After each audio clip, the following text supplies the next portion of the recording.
होने से पहले उनकी शान क्या थी। सरकार गौसे पाक अपने माँ के पेट में थे। उम्र सरकार गौसे पाक अपनी माँ के पेट में थे, वो भी 4 महीने के माँ के सिकम में थे। अभी माँ के पेट की शान इतनी आली है कि उनकी माँ फरमाती है कि मैं एक बार नमाज पढ़ रही थी। सरकार गौसे पाक की माँ एक बार नमाज पढ़ रही थी, फरमाती है जैसे मैं इबादत कर रही थी और कुछ कानून के एतबार से हट करके कुछ जल्दी जल्दी मैं पढ़ना शुरू कर दी। जैसे मैं जल्दी जल्दी पढ़ती रही तो ऐसे मेरे कान में आवाज सुनाई देती है कि मेरी माँ ये रब की इबादत है, जरा आहिस्ते करो। मेरी माँ ये रब की इबादत है, जरा आहिस्ते करो। तो सरकार गौसे पाक की माँ कहती है, मुसलमानों गौर से सुनो, इंशाअल्लाह दिल ताजा हो जाएगा। तो सरकार गौसे पाक की माँ कहती है कि मैं इबादत कर रही थी, रब की बारगाह में खड़ी थी और नमाज पढ़ रही थी। जैसे ही जल्दी जल्दी पढ़ना शुरू करती हूँ वैसे ही मेरे कान में आवाज आती है, मेरी माँ ये रब की इबादत है, जरा आहिस्ते करो। फरमाती है जैसे मेरे कान में आवाज पहुंची, मैं दाएं तरफ दीवार की तरफ कान लगाती कि आखिर माँ कहने वाला है कौन। अभी तो कोई बच्चा पैदा नहीं हुआ कि जो मुझे माँ कह सके।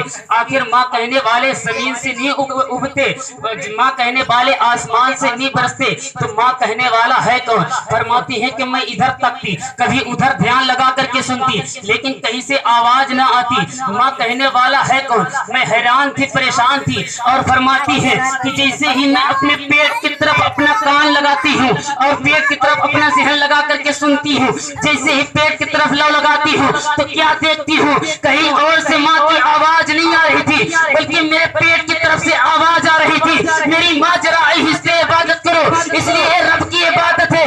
इसीलिए कहने वाला कहता है कि दुनिया हैरान है, अब्दुल कादिर की ये शान है, उनके नाना मुस्तफा जाने रहमत की शान।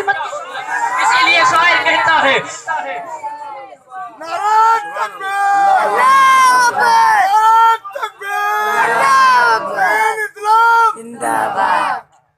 इसीलिए तो दुनिया कहती है। शायर कहता है, निगाहे वली में वो तासीर देखी, बदलती हजारों की तकदीर देखी। यार सरकारे से पाक की शान कहाँ कहाँ पढ़ोगे, जितना पढ़ना चाहो तो पढ़ लो। अल्लाह अकबर। जहाँ देखो, चलने में देखो तो करामत दिखाई देती है, जहाँ देखो दरसगाह में देखो तो करामत दिखाई देती है। सरकारे गौसे पाक एक शख्स था, एक शख्स था जो मुरीद होने की तमन्ना रखता था। होता नहीं, गौर से सुनिएगा, मुरीद होने की तमन्ना दिल में रखता था लेकिन मुरीद होता नहीं था। उसकी बीवी मुरीद थी, उसके बच्चे मुरीद थे, लेकिन वो क्या करता था, जैसे कोई पीर साहब आते, उसकी उम्र तकरीबन 60 साल की हो गई, सोचता कि अब मुरीद होंगे। लेकिन जैसे कोई पीर आता, पीर साहब पहुंचते किसी के घर जाता, कहता मैं भी मुरीद हो जाऊं। जब करीब पहुंचता तो कहता था 99 बातें मुझको अच्छी लगती, एक बातें खराब लगती थी। कोई पीर साहब आए तो जल्दी जल्दी में चप्पल पहनते तो सीधा पैर डालने के बजाय उल्टा डाल देते। कहता नहीं नहीं ये पीर सही है। फिर दोबारा तलाश करता, देखता कोई पीर साहब जल्दी प्यासे हैं, 3 सांस में पानी पीने का एक ही सांस में पी गए। ना ये पीर सही नहीं है, इनसे भी नहीं मुरीद होना है। होते करते 60 साल की उम्र हो गई।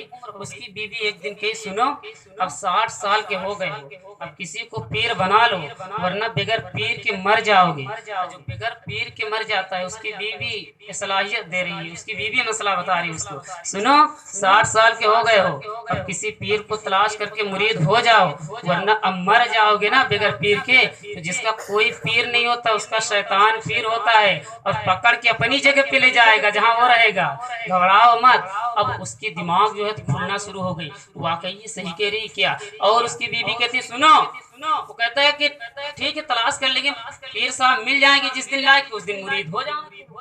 तो उसकी बीवी कहती है जिस दिन मिल जाएंगे, तुमको भरोसा है कितने दिन रहोगे, अभी नमाज पढ़ के ऐसा के आओगे सो शायद खत्म हो जाओ, जैसे सो तो खत्म हो जाओ, जिंदगी का भरोसा है, शायद कल सुबह का सूरज न देखो तो क्या करोगे।